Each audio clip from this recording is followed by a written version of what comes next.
Global War 36 enthusiast here with a post-game analysis for Operation Octopussy.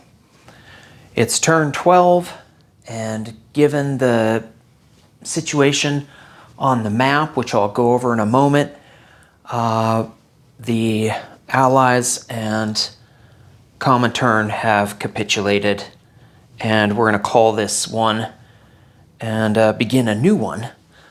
I just want to go over the tech in this game, which was absolutely insane. The Axis only have 4 total techs here on turn 12 combined. 2 for Germany, 1 for Italy, 1 for Japan. So 4 for the Axis. The Allies have 8 completed techs, and the Soviets have as many completed techs as the entire Axis combined. Japan's making 75 a turn. Germany's making 75 per turn.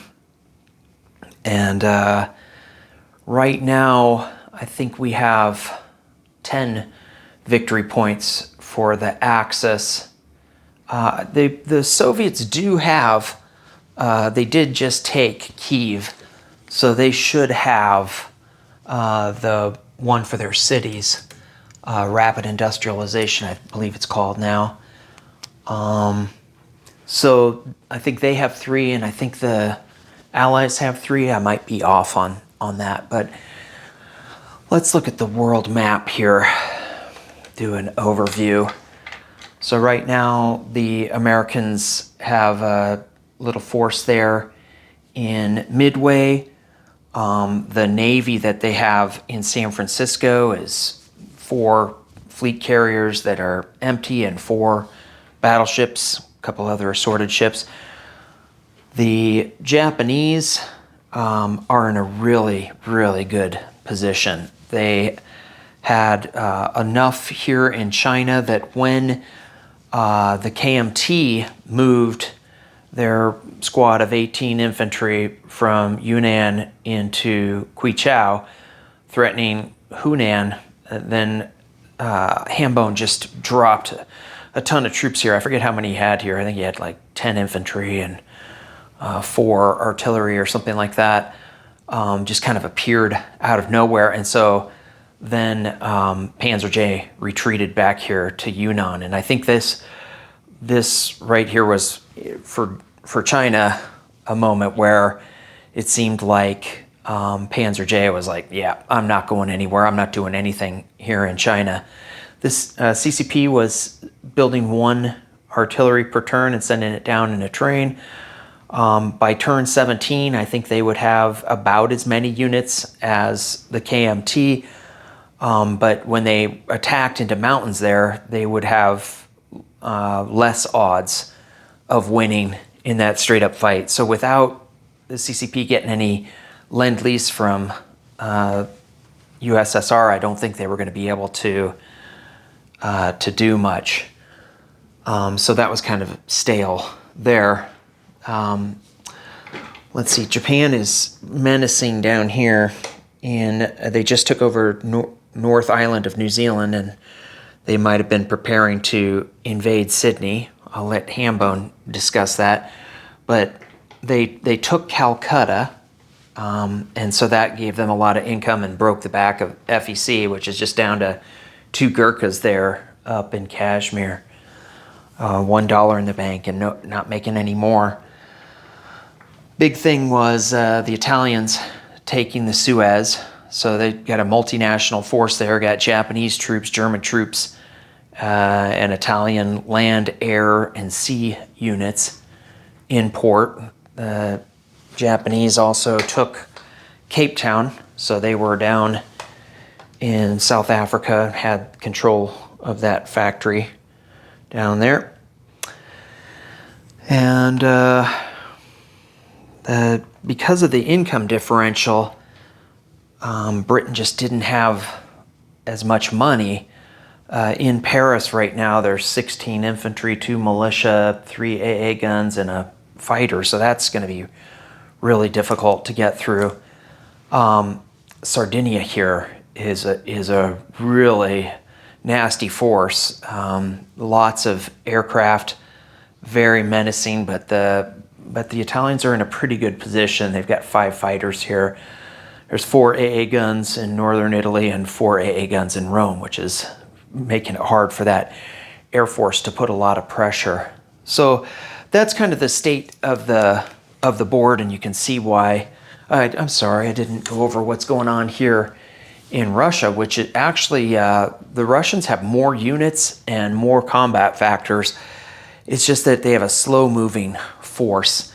Up in eastern Ukraine here, that's this task force card, 21 infantry and quite a number of mobile units. And then Oral Kursk, he's got another group here of mobile units. So I had fallen back as the Germans to East Poland, but although I do think that the Soviets would have eventually got to Warsaw and central Romania, I did have 2 transports here, so I could have brought over 4 infantry to Helsinki and tried to slow down the ability of the Soviets to take back Helsinki. So let's go over what kind of happened in the early game. Interesting, on turn 2, the CCP succeeded in recruiting Shanghai, and that's such a great territory because it touches so many other territories. But at the same turn, where Silk was elated for recruiting Shanghai, then poor Soviet Union rolls a 1 for their peacetime income roll. And so that really hurts them right out of the gate. In Spain, Germany, in the early part of the game, sent 16 IPP. Italy sent 9, so that's 25 total. And the Soviet Union sent 15. It was a narrowly fought battle, and then eventually the Germans were able to prevail there. And they were just biding their time, lend-leasing medium armor, and I was going to send another artillery from the Italians. On turn 4, Japan declared war on China, kind of a pretty standard thing. But on that turn, Germany and Japan, at that point in time, up to the first 4 turns, I believe Germany and Japan were both at 20% tech success. So just abysmal tech right out of the gate. By turn 6, Germany had succeeded a little bit more often and got themselves up to 26% tech success. On turn 7, Germany declared war on France, Poland, Belgium, and Switzerland and lost 40 IPP of units. Also on turn 7, USSR captured Finland and got the 2 extra techs. Or no, I think they invaded, and maybe on turn 8 they finished taking over Finland, if I'm remembering right. I'm sorry if I've forgotten. Yeah, I think turn 7 they attacked, and then on turn 7 for the British, they coalesced in southern Finland, and they only had 1 unit in Helsinki, which I think was a good move by Bruce. And then light armor blitzed on turn 8, I believe, taking over Finland. The big move was Hambone's audacity to attack Calcutta on turn 7. That was really good, even though it did give a lot of money to USA early. It just never, poor FEC never had a chance. Boston Bruce was really getting hammered from all sides. But the good news on that turn was USA rolled a 12 for its peacetime income increase, and so they ended their turn at 57. They went into turn 8 with 57, super close to their 63. On turn 8, USSR went up 9 on their peacetime income increase. They captured Helsinki. This is turn 8, and gained 6 stages of tech that turn. 2 from Helsinki and 4 from rolling. So turn 9, Germany got nothing on their tech. They were at 29% total tech success. Japan succeeded on 1/3 of their tech rolls, but they did get improved construction to stage 3. Turn 10, USSR had their big buy. They got 29 militia, 24 infantry, and 2 airborne infantry. And turn 11, Silk didn't think things were going very well in this game, and he definitely made the call there. And unfortunately, there were a couple things that happened. I forget which turn it was that Hambone, it might have been turn 10, Hambone came out here and killed a little bit of a navy here that Panzer J had in Marshall Islands, which he still holds, but Hambone pounced because he can just bring ships from all over the place with Japan and hit the Marshall Islands. And also on that same turn, Hambone kamikazed a carrier. Panzer J had both of his planes on one carrier and the other carrier was empty. Hambone did get a target select and he picked the one with the fighters, and that limits their range to 2, and they could only make it 1-2. They couldn't make it a third space to get into the attack, a possible counterattack on the Marshall Islands. So that was a nice move by Hambone. It forced Panzer J to fall back to San Francisco to repair the damage there. And then on turn 12, I pounced on poor Panzer J here in M4, coming down here from bringing air units as far as Paris and central Romania. I had a sub that the Vichy gave me, and I think that double whammy really broke Panzer J. You know, 3 things. It was the Marshall Islands, this M4 attack, and then moving his units out into Kwichau and then immediately going back, I think just made Panzer J say, I'm not going to be able to do anything this game. So the Allies reached out to Silk about possibly surrendering this morning, and everyone agreed, yeah, let's call this one and move along to the next one. So big moves to me were this Calcutta attack by Hambone, Italy taking the Suez on turn 8. And then another thing that was really big this game was just the success of convoy raiding. Poor Bruce. It just seemed like I was always doing max damage with my German subs pretty consistently. Whatever the line could do, I was doing that. And he just never really had a chance.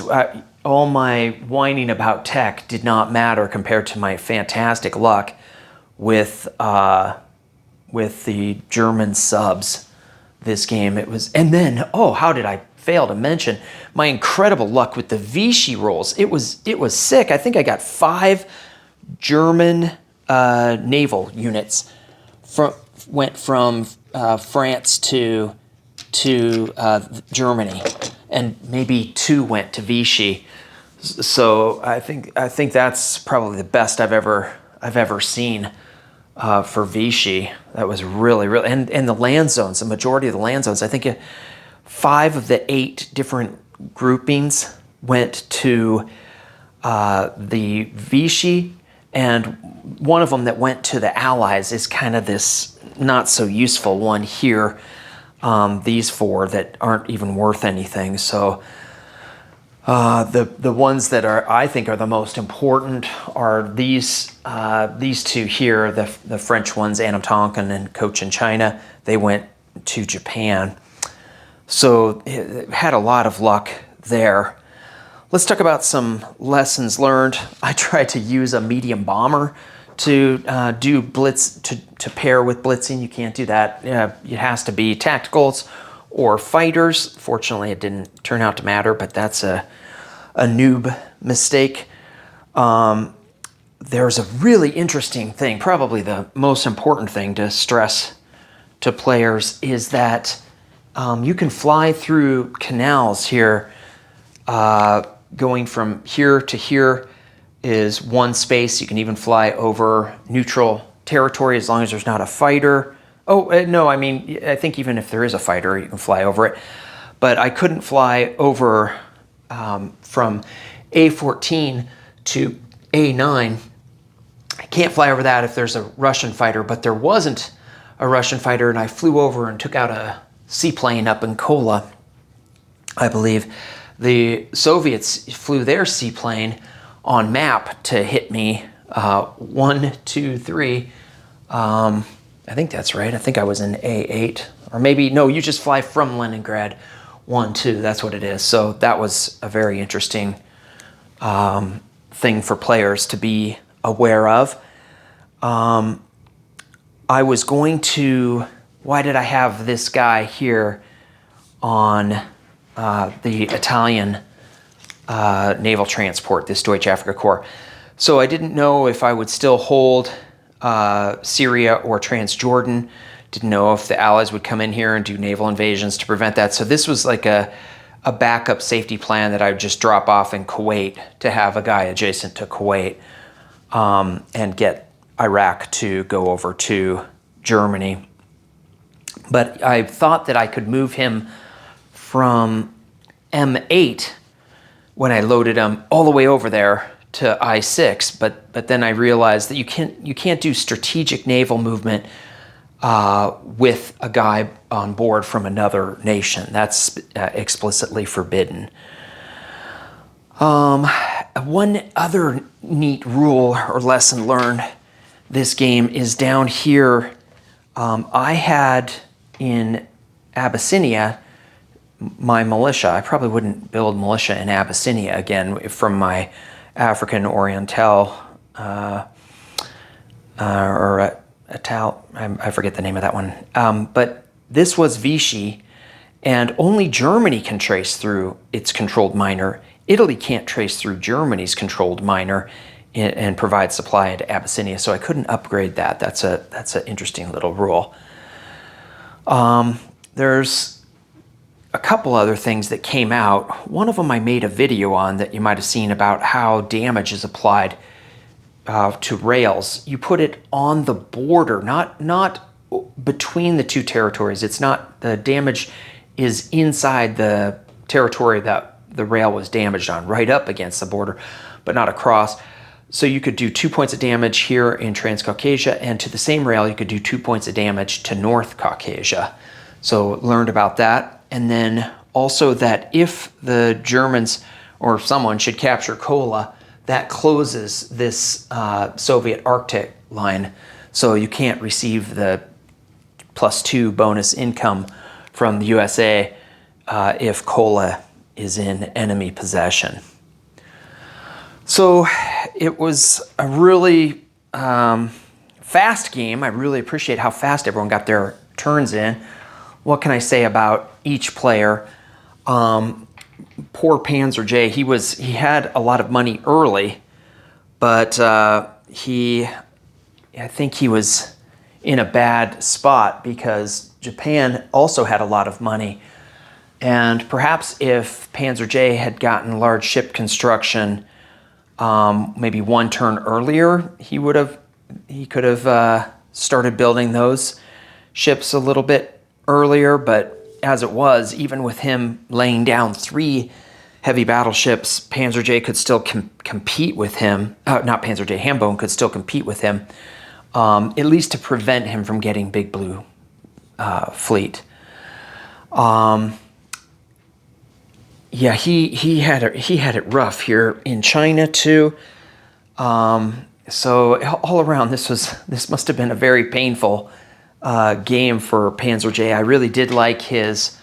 He had these 2 heavy strategic bombers. They were making me very nervous about what they would do. They came out here and hit the Deutsche Afrika Korps in Tobruk. I think he was planning to move his forces here into Western Egypt, but it just was going to be too hard for them to try to break through that. So Boston Bruce, he had the French Air Force built up nicely, and his defense worked out really well.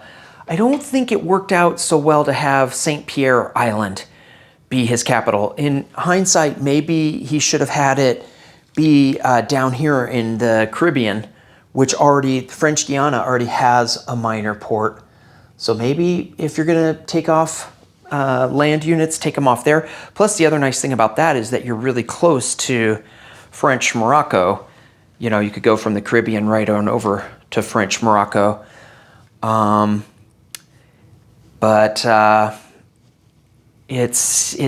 really never was able to get those French units into play. They were just about to get into play. They were here in Portugal.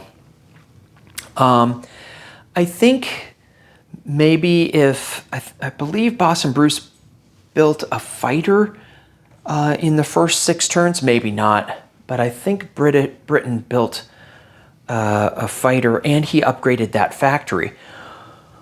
The factory upgrade costs 13 and a fighter's 10, so that's 23, which is the first 2 turns of income. That's equivalent to the first 2 turns of British income. So maybe you can do one or the other, but maybe not both. But really, Bruce it was horrible for him because Italy and Japan and Germany all ganged up on him. I had subs. I got really lucky with the Vichy Navy, and Italy. I needed Italy to hit. I had 1 battleship and 2 heavy cruisers, and I needed to get 1 hit. It was the most likely result to get 1 hit, but this battle for Suez might not have gone my way if I didn't get the 1 hit on shore bombardment, because at that point then I was in pretty good shape. I believe it was 8 units to 8 units, but he was losing things that had high combat value, and I was losing things that had low combat value. So, Silk had a very good defense of the Soviet Union. Thank goodness I did develop advanced mechanized infantry, because I really focused on that. But I had also had intentions of really hurting Russia. That's why if you look at my text at the beginning of the game, I was going for improved logistics, advanced mechanized infantry, long-range aircraft, and improved factories. So those were all focused on Russia. Silk knew that right away. He knew that I had plans to invade him, but I just couldn't. Since I sent units down to Africa and I was supporting the defense of Italy, I really couldn't carry out my grand schemes of really hurting the Soviet Union. I'll try to do that next game. Hambone, it was an absolute pleasure being your ally. I was very anxious when Italy got into the war, and I wasn't fully prepared, and I was jumping up and down, and my hair was on fire, and you were a calm voice of reason telling me it was going to be okay. And you had so many very clever ideas, clever attacks, great ideas about how to utilize there was this attack on southern Italy to wipe out some American forces. That was 100% your creation. Your attacks here in Southeast Asia, surgical strikes on Dutch East Indies. You played a really, really excellent game. That attack on the Marshall Islands, I think, established your dominance in the Pacific for the rest of the game. So it was good bouncing ideas off of you, and I think the process of us communicating before our turns and working out what suggestions we had for our ally, and then how we might be able to help our ally. You were incredibly generous on that one turn that you lend-leased me 2 fighters, 1 to Italy and 1 to Germany. That was 28% of your income that turn. So I really respect and appreciate that. I owe you one in the future. Everyone, I'm very pleased to play with this group. I'm very grateful to play with the group. And I also want to say to the viewers how much I appreciate your guys' input. So many times people caught errors. I forgot to place my Danish fortification there last turn, and I think it was Wes that caught that. PMM Mangro is always sharp as attack. God, I'm blanking on all the other great viewers who are frequently pointing out, making good suggestions. So keep them coming. We're getting better with each game, and we're going to be dividing up or deciding who's going to play what for the next game, and should be getting started shortly. I'm certain it would be within a week.